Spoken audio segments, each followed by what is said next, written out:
কেজির হিসাব আছে? 70 টাকা। কি করবে তো খাইয়ে? যা কাম করে যা। ক্ষেতের আলু সেদ্ধ খেয়ে কোনো রকমে শ্বাস প্রশ্বাস চালাচ্ছে কণিকা।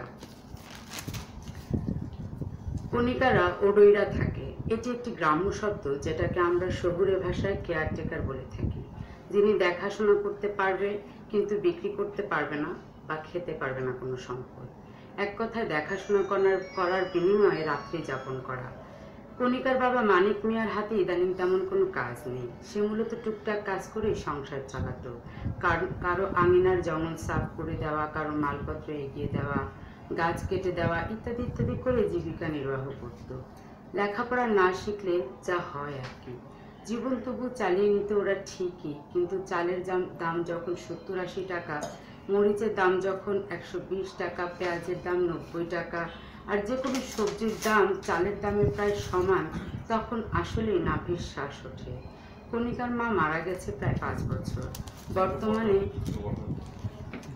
তার 2 সৎ ভাই বোন, সৎ মা, বাবার মিলিয়ে সংসার।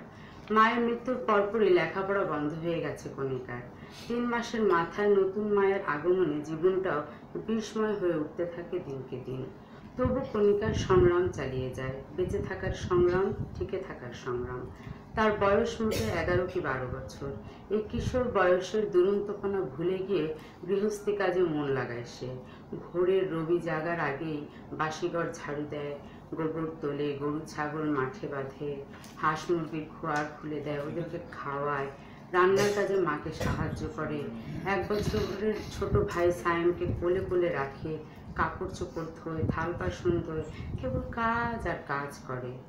অবসর কাকে বলে জানে না কণিকা। সূর্য ওঠে আবার ডুবেও যায়, কিন্তু এক মুহূর্তের জন্য বসে না মেয়েটা। তবুও খুশি করতে পারে না মাজরান বিবির অতৃপ্ত মন। এই ছেড়ে কাপড়টা ফেলে রাখছিস কেন? বলি চক্কে তুমি দেখো না নাকি? তাড়াতাড়ি গতর লাগাও, বেলা শেষ হইয়া যায়। নবাবের বেটির কাম শেষ হয় না, মরণ। সারাদিন হাজার বিচারে বিতৃষ্ণ হয়ে থাকে তার মন।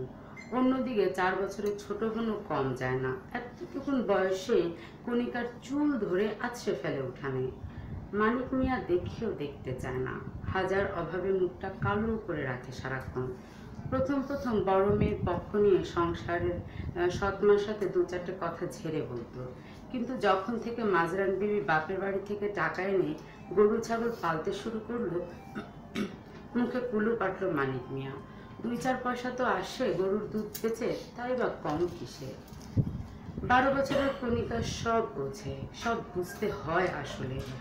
বোবার কোনো শত্রু নেই। চাচার মুখের কথায় চুপ করে থাকে। আপন মা না থাকাটাই বড় অপরাধ তার। ওই আবাগের বেটি কনে গিয়া মুখ লুকাইছিস দেখি? বলি কত কাম পইরে রইল। হেরে ভাষায় তেরে আসছিল মাজরান বিবি। তাকে দেখে চমকে উঠে অন্যমনস্ক হয়ে যাও কণিকা। তাড়াতাড়ি গাভীর দুধ দোয়াতে থাকে। ঘন রাত, সবাই ঘুমিয়ে আছে। কুপিতে তেল নেই, নিভে গেছে। কণিকা আস্তে বেরিয়ে আসে, উঠোনে এসে দাঁড়ায়। চারিদিকে জ্যোৎস্নার জোয়ার। রূপালী পথ ধরে এগুতে থাকে মেয়েটা। খুব মায়ের কথা মনে পড়ছে। দিঘির পূর্ব দিকে মায়ের কবরটা, সেদিকে হাঁটতে থাকে। খুব কষ্ট হচ্ছে হাঁটতে। আজকে তাকে সৎ মা আর বোনটা খুব মেরেছে। মুলিবাসের কঞ্চি দিয়ে মা 10-12টা বাড়ি দিয়েছে ডান হাতে আর পায়ে। সব কষ্ট ছাড়িয়ে গেছে যখন বাবাও এসে ঠাস করে একটা চড় বসিয়ে দেয় গালে। তখন আর নিজেকে ধরে রাখতে পারে না কণিকা।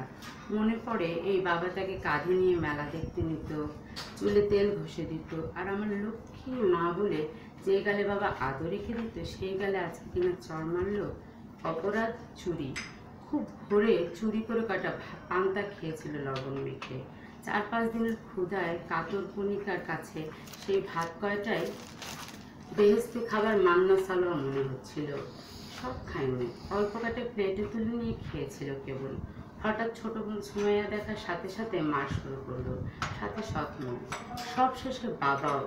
সারাদিন কোনো কথা বলতে পারেনি কণিকা। বেধড়ক মারে ফুলে গেছে শরীরের বিভিন্ন জায়গায়, রক্ত জমে গেছে। বাম চোখটা ব্যথা করছে ভীষণ। তাকাতে নিদারুণ কষ্ট হচ্ছে, পানি পড়ছে কেবল। চালের দাম বেড়ে গেছে, সবাই খাচ্ছে, সবাই খাবে, কেবল তার পেটে ধুলো জমছে।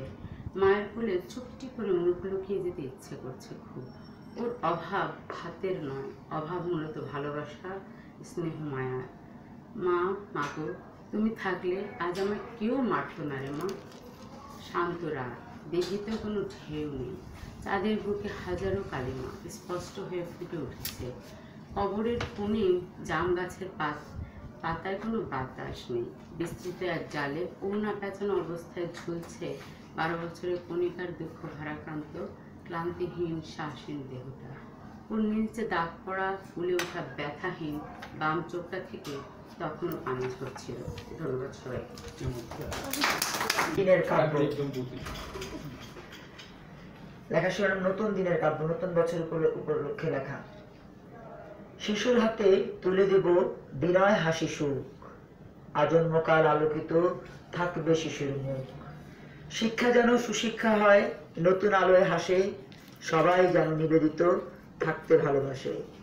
সবাই যেন সততাকে পুঁজি করেই চলে, সাহস নিয়ে সকল সময় সত্য কথা বলে। বলতে হবে, চলতে হবে, বিনয় নিয়ে টলতে হবে, সবই হবে হাসিতে। দেশকে আলোয় গড়তে হবে, দেশ গড়তে লড়তে হবে ভালোবাসা বাসিতে। ঠিক এভাবে ভাবব বলে মনের ভেতর কাব্য চলে, কাব্য আমার ভালোবাসার দেশটা। সরেয়াতে আমরা সবাই করেই যাব চেষ্টা। ধন্যবাদ সবাইকে।